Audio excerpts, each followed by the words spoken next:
All right, so we're looking down the center line. As you can see there. And I marked with frame jig when I first made it, right dead center, right down the middle. And you can see there that, if I get a line right there. So yeah, so what I'm doing is lining up my link pockets, and this helps me to come off the center line to come out and find where these are and where they need to be. And so making sure that these heavy duty pockets under here are where they need to be is important. So got them locked down, got my pins in here, actually a pin here and a pin here, and then that locked down. This one's lined up, but because of that brace under there, I couldn't put a pin back in here because it wouldn't let it kick up right. So took those back out. Those fit good. That's good. You can see that I've got my mini tubs in. Just thought I might set them up there and lock them down and make sure everything's still looking good. Floor's in where it's supposed to be and lining up, and doesn't take that long to do that, so it's worth it. It's worth the time to make sure all your stuff is tight. And yeah, so back up here. So yeah, those are some fat wheel tubs. But what else? So yeah, I cut these deals out here to where when I put these in, I'll actually be able to weld those.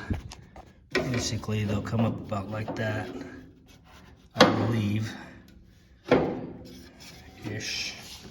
A little tighter, I guess, right there. And then that has to be bent down. And it said in the instructions, you're probably gonna have to modify that a little bit because each frame is a little different. So I'll have to sculpt that to make it come down and fit so that I can go ahead and weld that in. Now this is bolted multiple places, and then it's actually welded a whole bunch of places as well. But that link pocket actually comes up through and bolts into this. And so, yeah. What else? That's pretty much it for now. I've just been playing with those link pockets and the bars, trying to get those set up right, make sure my rear end over here got the right spacing.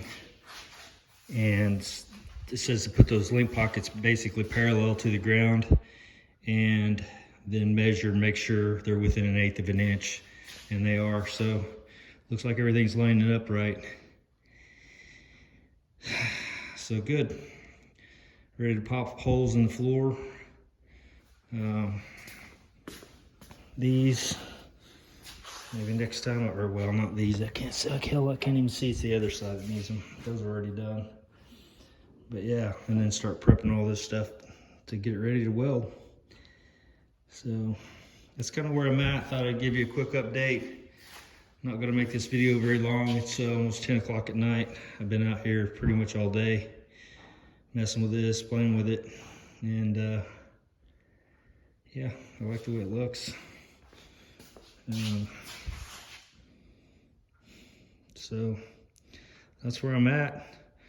Those are done, ready to fit right up, which they do. So yeah, I'm ready to roll this thing back underneath there. Like I said, I'd take some of that apart to pop holes in it. I'll have to put holes in these, you know, for welding, back there for welding, probably up through here for welding. So I'm not sure where else. I'm sure there's some other places. I'll just have to think about it as I go. But yep, there you go. So DSC mini tubs, it's a cross brace there. This actually, I was talking about that, the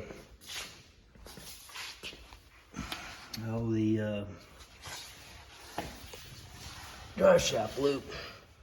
I guess it would go up closer, probably cut right in behind that frame there. I would think kind of where those uprights are probably. You see that? This upright there. It'd probably go right up there and then come across. Okay, so there's some guys that are actually cutting it into the floor, but it would just be another part of the ladder if you put that in there.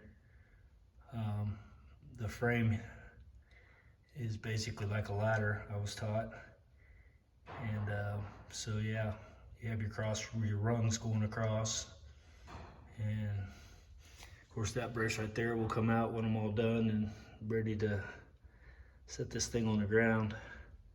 But it would be like having that in there. It's just an extra brace that makes it solid, but then you know, you have your loop for your drive shaft through there, so it seems like that would strengthen it. I'm not that worried about the drive shaft busting, but just the extra strength seems like that's a kind of a cool thought anyway.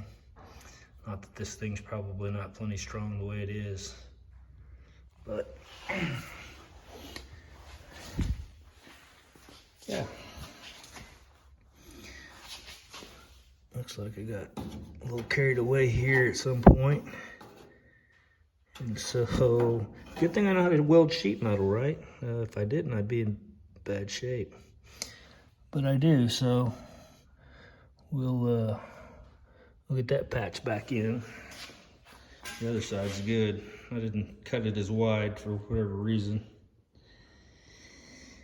But I got a few areas like that I'll have to do. This side here, it has probably 1/8 to 1/4 inch gap where I moved it too far or not far enough and cut it too wide. So I'll have to go back in there and make me a template and just tack me some sheet metal back up in there.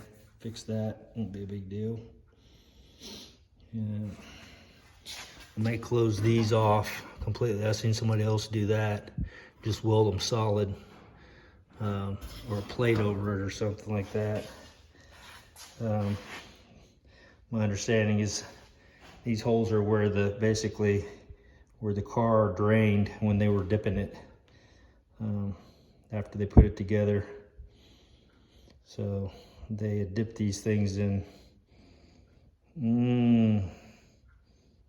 whatever they dipped them in. I don't remember now, but yeah, that's where it all came out. So what else? I guess that's it for tonight. All right, well, you guys have a good evening, good day tomorrow, and we'll talk to you next time.